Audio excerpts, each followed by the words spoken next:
What's up, guys? 2025 New Brunswick fishing season just around the corner. I'm starting to get excited. You guys are probably dying to get out on the water too. The ice on Lake Utopia has just melted off today, actually, the last of the ice. So we've got a couple more days to go. I've been really busy with the kayak this year. Like a lot of you, I like to do tweaks, little modifications to my setup, things that worked last year, things that didn't work so good, looking to improve those. So just playing around with the cameras today and a little bit bored because it's raining outside. So I thought I'd just do a little video to play around with and show some of the stuff that I've done to my kayak over the years. Maybe you guys have some ideas and can get back to me in the comments on stuff that's worked well for you or stuff that you're looking for help with. Maybe you can get some inspiration from some of the things that I've done, and yeah. Okay, so let's go around to the front of the boat here. This is an Old Town 120 Autopilot. I've had this since 2020 when they first released them. At the front here, we've got a Navarre keel guard. So I ordered that. Comes with the glue and everything you need to set it up. It just prevents a lot of the scuff marks when you're coming in and out of the water. It's been really good. We have a Yak Attack leverage landing net here. I really like this thing. My one critique on it though is that this particular model, they put this brace right on the end. So it makes it pretty much impossible to put into any of your rod holders, which is a little frustrating. So I've played around with trying to put it in, paddle holders and things like that. They kind of work, but I don't find that they're that great, and there's a good possibility of you losing your net. They're pretty expensive, so it's not something you want to have go overboard.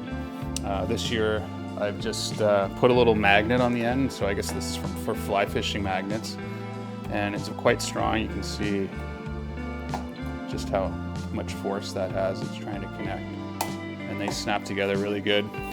Just grab your net when you need it, pull it off, goes right back in. And I think that'll stop, the net from falling into the water on its own. We'll see how it works. Of course, there's the Minn Kota power drive on there. It's got spot lock, iPilot, great little motor. I couldn't live without it. We've got a Humminbird Helix 7 fish finder. It's got the down imaging, side imaging. I've got it on a Yak Attack cell block here with the switchblade. I have another kayak that I use sometimes, so I wanted something that I could use to quickly take the fish finder and back and forth between boats without, having to remove cables and stuff like that. So it works really good. I replaced the factory Old Town tracks with these catch tracks. They're aluminum, a lot more durable. I didn't like the flex in the plastic on the Old Town ones. Especially doing a lot of trolling for landlock and lake trout and stuff like that. I was afraid that, if you get a real big fish snap on, that might actually pull the rod holder out of the track. So I like these. I think they really sturdy things up. If we keep moving down, something that I installed this year is the Minn Kota heading sensor. So that'll let me use the jog function on the motor, so you can hit on your remote, move over in 5-foot increments. So it'll just be good for when you're working some structure, you can make your way around it pretty easily without too much fuss. Inside the dry storage here, I've just got some stuff, just remotes. That's for my power pole. There's the other power pole control there. Some tools, just scissors and things like that. One thing I also put in is a voltmeter here with some USB ports. So just being able to charge on the water, that'll be good. I've got it hooked up with a switch over here, so we can turn that on, and then you can see the voltmeter comes on.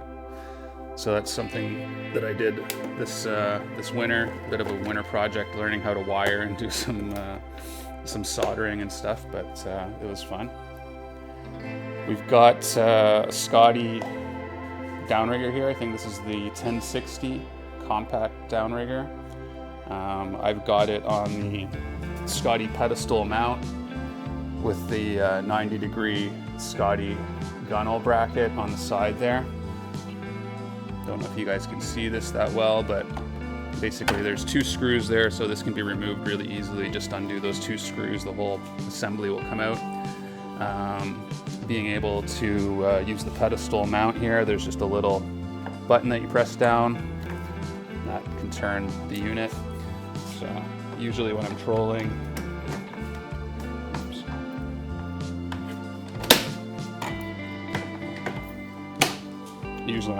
I have it in that position like that, with my rod here and the downrigger off the side. So then when I'm not using it, I'll just spin this back around and keep it in that position. Here we've got a Yak Attack boom mount, so that's for one of my GoPro cameras. I've got the pan mount, or pan fish mount at the front there, so it's just a little bit shorter. So that captures everything looking towards the back of the boat. This one gets everything over the shoulder. This one's fun for if you're fishing top water or anything. You can sometimes capture some of the strikes and stuff like that. Got a micro power pole anchor this year with the power pole battery. Thanks Travis for that. Gave me a good deal on it, so I couldn't say no. I had the Navarre offset bracket here. I didn't like that this original mount for the power pole on this side. It was interfering with the motion of the rudder, so Navarre makes some good stuff. So he makes that offset one there. It just changes the angle enough so it doesn't affect your motion of your rudder. So I'm happy with that. We'll see how it works out this year. It's just a Yak Attack flag here, just to be seen on the water. So give this a bit of a turn, and we'll try to light this up. There we go.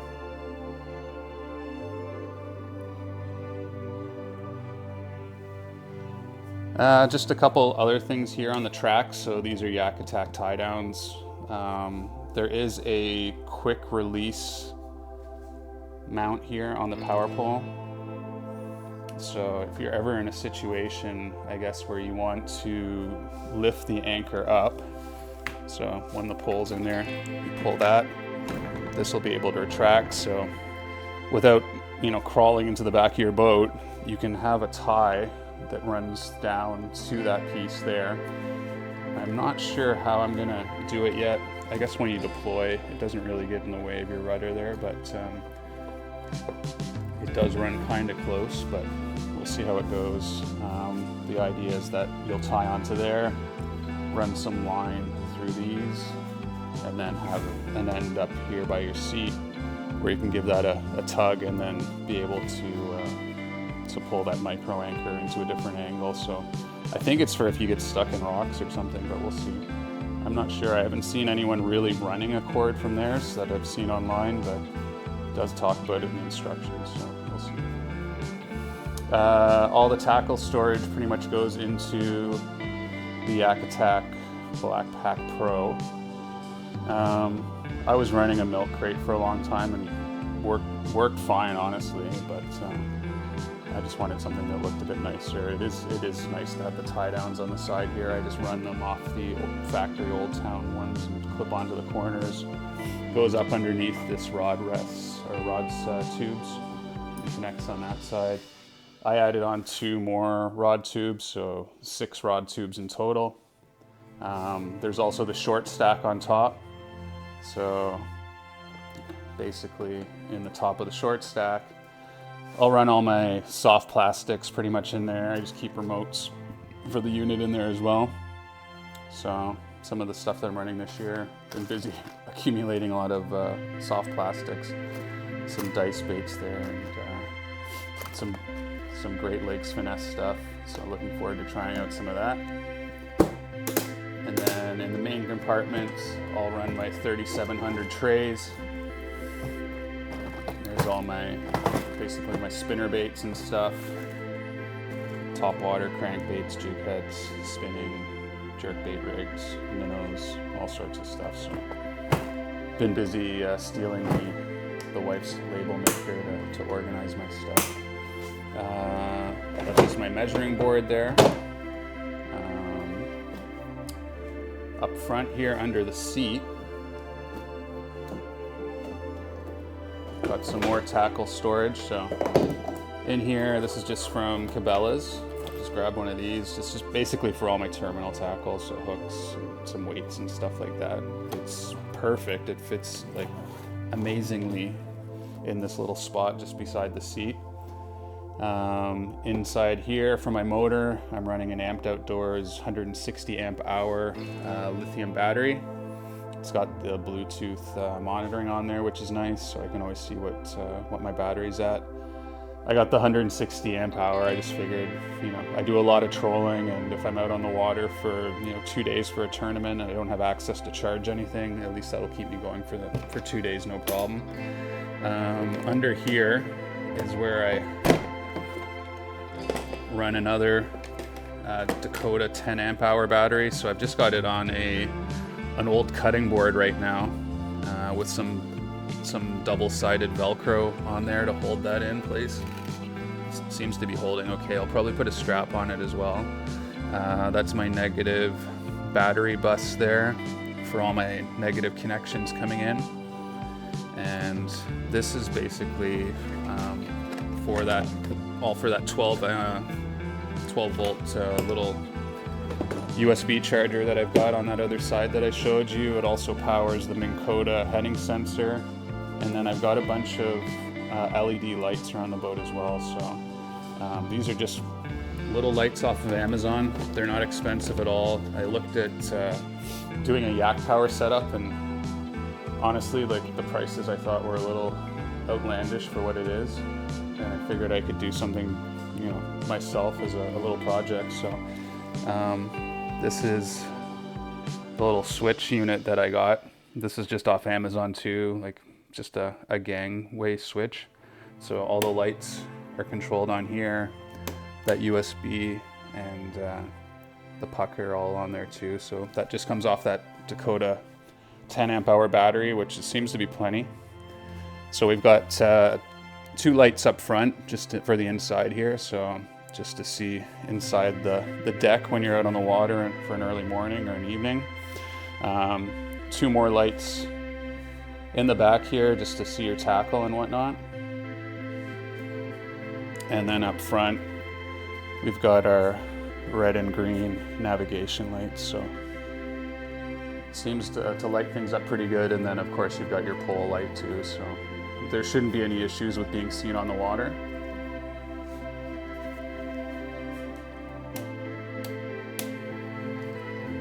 We've also got a Scotty phone holder.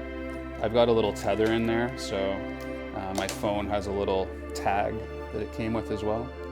So you can open that up, put your phone in. This little tether goes through here.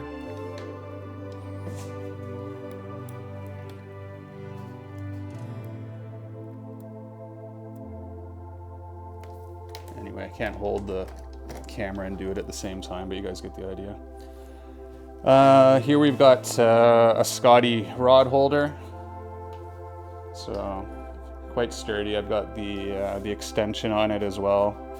And they come with just like a single little track mount. I didn't like that for a rod holder. I wanted something a bit more, I guess, substantial. You get a big fish latch on, nice salmon or lake trout or muskie. I don't want that going anywhere. So this has the 2 clamps that go into your track. I think that's a lot more heavy duty. It's not going to go anywhere. So I feel a lot more confident with that. And yeah, I think that's pretty much everything on this boat. So let me know if you guys have any questions. If you have any ideas that you think might make this setup a little bit better, I'd be interested to hear it too. So anyways, good luck on the water. 2025 is coming. Can't wait to get out there. We'll see you guys on the water. Thanks.